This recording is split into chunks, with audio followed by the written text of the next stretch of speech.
Você sabe o que realmente acontece durante a Quaresma. Nem todos os perigos vêm do mundo dos vivos.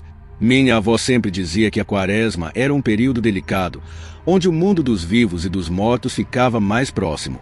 Desde criança, lembro que ela cobria os espelhos da casa com lençóis brancos. Espelhos são portais, dizia ela com a voz baixa, como estivesse com medo de algo ou alguém que pudesse ouvi-la. Ela explicou que, durante a Quaresma, os espíritos inquietos vagavam entre nós, e olhar diretamente para um espelho à noite poderia trazer algo que você nunca mais conseguiria mandar embora. As regras na casa da minha avó eram claras, sem palavrões, sem carne, sem brincadeiras de mau gosto. Mas o que mais me assustava era sua ordem para nunca, jamais, sair de casa depois do pôr do sol. Ela contava que era durante as noites de Quaresma que as coisas mais estranhas aconteciam. Apesar do medo que suas histórias me causaram, eu sempre fiquei curioso. Por que tantas restrições? Será que ela estava exagerando? Lembro-me de uma noite que ficou marcada em minha memória. Era uma sexta-feira santa, e a casa foi tomada por um silêncio estranho, como se até os insetos lá fora desaparecessem. Meu avô tinha ido para a cidade buscar algumas coisas, e minha avó insistiu em que ficássemos todos dentro de casa. Não olhem pela janela, não importa o que escutem, ela alertou antes de fechar a porta da sala e trancá-la. Às 8 da noite, começamos a ouvir algo estranho. Primeiro, eram passos leves no quintal, como se alguém estivesse andando descalço na areia. Depois, os barulhos ficaram mais altos. Era como se algo grande estivesse arranhando a parede de madeira da casa.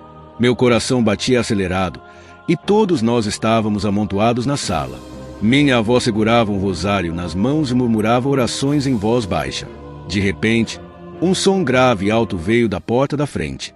Parecia um rosnado, mas tinha algo de humano nele, como se fosse um lamento misturado com raiva.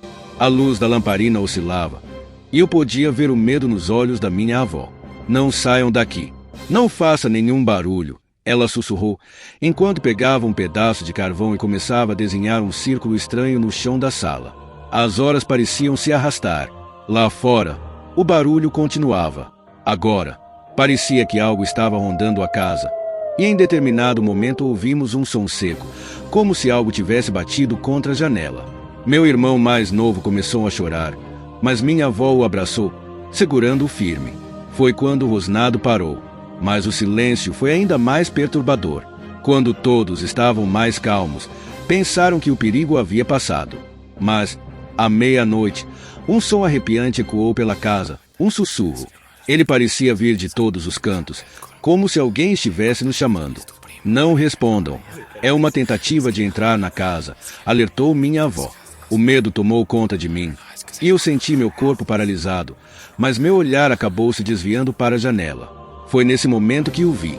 Uma sombra alta estava parada do lado de fora. Não era completamente humano. Sua silhueta era desproporcional, e seus olhos brilhavam com um vermelho fraco, como brasas. Eu prendi a respiração, mas, mesmo assim, ele parecia saber que eu estava olhando. Ele deu um passo para a frente, e eu quase gritei. Mas minha avó, com uma autoridade assustadora, falou alto: "Se você veio buscar o que não deve, volte amanhã para pegar sal." Assim como começou, tudo parou. O ar pareceu ficar mais leve, mas ninguém se atreveu a falar.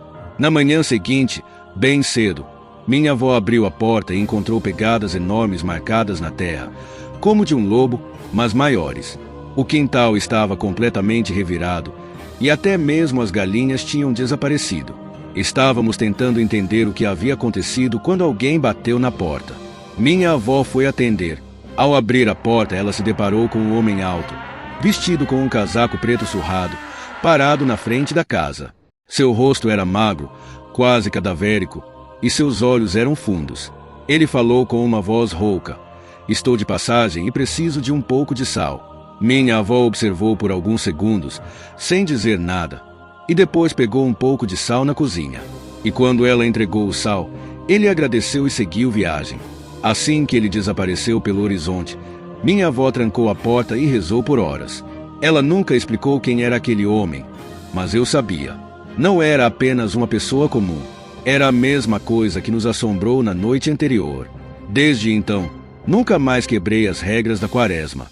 Afinal, o que se esconde nesse período não é apenas superstição e coisas ruins podem acontecer. Mas e você? Teria coragem de olhar o que ronda sua casa à noite? Comente aqui embaixo o que você faria. Curtiu o vídeo? Já se inscreveu no canal? Não? Então clica aqui embaixo e dá essa força. Vem fazer parte da nossa comunidade. Olha, sempre rola um comentário divertido. Compartilhe suas ideias e bora trocarmos uma ideia. Cada inscrição é um poderoso obrigado pra gente.